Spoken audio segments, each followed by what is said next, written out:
Referring to your presentation today, what are some of the key points to keep in mind when entering into patent litigation? Well, I think one of the big things is you don't want to hear from the other side things about your patent that you didn't know before. So I would suggest that investing upfront in really having a thorough analysis of your patent, doing prior art searches, getting other lawyers with a fresh perspective to look at your patents and find vulnerabilities is money well invested, because otherwise you're going to be litigating patents, letting the other side look through them in much more detail than you are and telling you how bad they are. I think this is potentially wasting money and money well spent up front if you carry out that kind of analysis.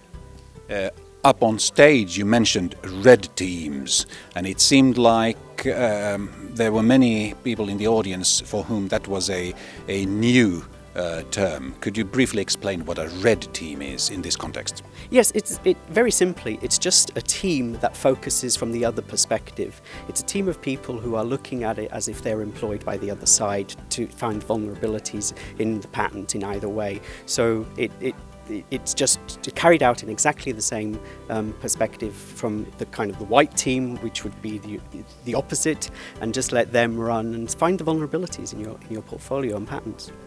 So what are some other points So what are some other things you might want to avoid when entering to patent litigation, besides not hearing about your own vulnerabilities from the opposition?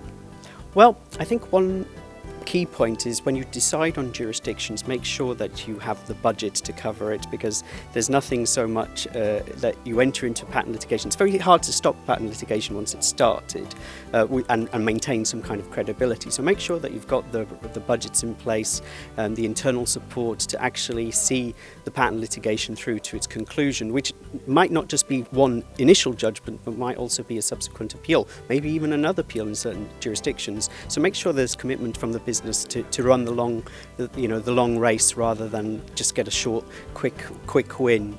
I think that's critical and something that you just don't want management suddenly to withdraw the funding support, for example.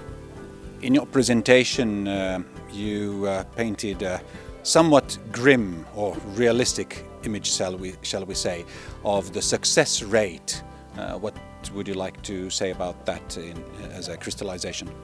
Well, patents are very tricky things to deal with. It's very hard to get a patent granted in the first place because of all the examination procedures. So they're thoroughly scrutinized before they get to grant.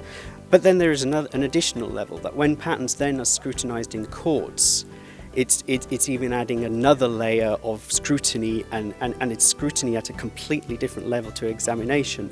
So I wouldn't be too disheartened by the statistics that a great deal of patents don't succeed, because it's just in their very nature that they are very difficult devices, and when put through the examination of a court,